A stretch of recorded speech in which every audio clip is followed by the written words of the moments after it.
आखिरकार कैसे एक छोटे से कबीले में पैदा हुआ लड़का बना एमसीयू का बिग डैडी, अवेंजर्स डूम्सडे का मेन विलन। जानते हैं पूरी कहानी आज की छोटी सी वीडियो में। डॉक्टर डूम का असली नाम है विक्टर वॉन डूम, जिसका जन्म हुआ था लेटवेरिया की एक छोटे से कबीले में। विक्टर की माँ का नाम था सिंथिया, जो कि तरह तरह के जादू करती थी और डीमन से शक्तियाँ भी लेती थी। और उसकी दूसरी तरफ उसके पिता का नाम था वार्नर, जो कि पेशे से एक डॉक्टर थे। उस कबीले में बहुत ज्यादा तबाही मच गई थी, सभी लोग बीमारियां या फिर भूख से मरने लगे थे। तभी सिंथिया ने बोला कि मैं काले जादू की मदद से डीमन से शक्तियां लेकर इस कबीले को बचाने की कोशिश जरूर करूंगी। तभी उसे वार्नर ने रोका भी था और उसे बताया था कि ऐसा हमें नहीं करना चाहिए, काला जादू तुम पर हावी हो सकता है। पर सिंथिया नहीं मानी और उसने उसी रात को काला जादू किया और डीमन से शक्तियां ली। पर उसे क्या पता था कि वो डीमन उस पर ही हावी हो जाएगा। उस रात वो डीमन उस पर हावी हो गया और कबीले के सारे बच्चों को मार दिया, पर उसमें विक्टर बच गया। बच्चों के साथ साथ उसने बर्न के लोगों को भी मार दिया। बर्न को आप वहाँ का रक्षा करने वाला मान सकते हो, और सिंथिया ने उसी के लोगों को मार दिया। जब सिंथिया को होश आया तब उसे उसकी गलती का एहसास हुआ कि उसने कितनी बड़ी गलती कर दी है। उसके बाद कबीले के लोगों ने गुस्से में आकर सिंथिया को मार दिया और विक्टर और उसके पिता को कबीले से बाहर निकाल दिया। और बर्न के लोगों की मौत का बदला लेने के लिए बर्न ने विक्टर और उसके पिता दोनों की मौत का आदेश दे दिया। विक्टर जब कबीले से बाहर निकला तो बहुत ज्यादा गुस्से में था और लोगों को बता रहा था कि मैं जब भी लेटवेरिया फिर से आऊंगा तब मैं इसका बदला जरूर लूंगा। बर्न के लोग विक्टर और वार्नर को मारने के लिए ढूंढ रहे होते हैं। विक्टर और वार्नर दोनों बहुत ज्यादा छुपते हैं और जीते रहते हैं, पर एक दिन उन्हें बर्फ में छुपना पड़ता है और वहाँ पर बर्फ की ठंड के कारण वार्नर की मौत हो जाती है। अपने पिता की मौत का विक्टर को बहुत ज्यादा दुख होता है। विक्टर के पास से अब सारी खुशियां छीन चुकी है, जबकि उसके माता पिता भी मर चुके हैं। अब विक्टर सिर्फ बदला चाहता है। अपनी माँ की मौत का कारण वो डीमन को मानता है और वार्नर की मौत का कारण वो बर्न को मानता है। विक्टर ने एक एक करके बर्न के लोगों को मारना शुरू कर दिया। दूसरी तरफ वो साइंस और टेक्नोलॉजी में इतना ज्यादा एक्सपर्ट हो गया था कि वो ऐसे ऐसे इन्वेंशन कर रहा था जो कि बड़े बड़े साइंटिस्ट भी नहीं कर सकते थे। इसी चीज को देखकर विक्टर को अमेरिका बुलाया गया पढ़ने के लिए, और यही विक्टर को एक मौका मिला था अपनी माँ की मौत का बदला लेने का। अमेरिका में रखे एडवांस इक्विपमेंट्स प्लस उसकी माँ के पास से मिले जादुई पावर्स की मदद से वो ऐसा डिवाइस बनाने में लग गया जिससे वो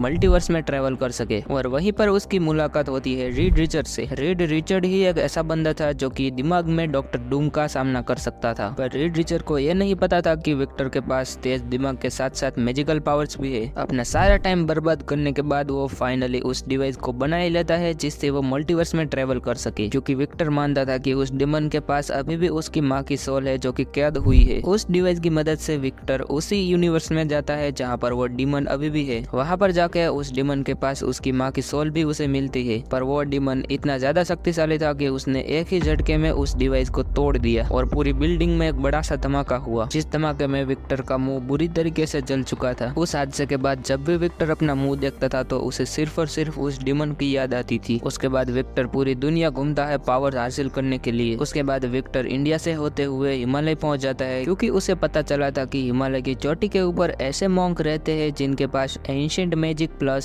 साइंस की नॉलेज है। फिर बिना देरी किए हुए विक्टर उस चोटी के ऊपर चढ़ना स्टार्ट कर देता है, जिसमें उसे बहुत ज्यादा कठिनाई का सामना करना पड़ता है, पर फाइनली वो उस चोटी के ऊपर पहुंच जाता है। वो मॉन्क विक्टर को देखकर काफी हैरान होते हैं, क्योंकि विक्टर पहला ऐसा मॉर्टल था जो कि यहाँ पर पहुंचा था। उसके बाद वो मॉन्क अपनी सारी नॉलेज विक्टर को दे देते हैं और उसे एक नया नाम देते हैं जो कि था डॉक्टर डूम, और साथ में उसे अपना आइकॉनिक सूट भी देते हैं। वहाँ से नॉलेज गेन करने के बाद डॉक्टर डूम पहुंच जाता है सीधा लेटवेरिया। लेटवेरिया की पूरी कंट्री पर वो अपना कब्जा जमा लेता है और फिर से लड़ने चला जाता है उस डिमन से, और इस बार फाइनली वो उस डिमन से जीत जाता है और अपनी माँ की सोल को आजाद कर लेता है। और कुछ इसी प्रकार होती है डॉक्टर डूम की ओरिजिन। मुझे तो ये character iron man plus doctor Doom की कॉम्बिनेशन लगता है, और अवेंजर्स डूम्सडे में ये मेन विलन भी होने वाला है, जिसे प्ले करेंगे रॉबर्ट डॉनी जूनियर। आज की वीडियो में बस इतना ही, मिलते हैं हम दूसरी वीडियो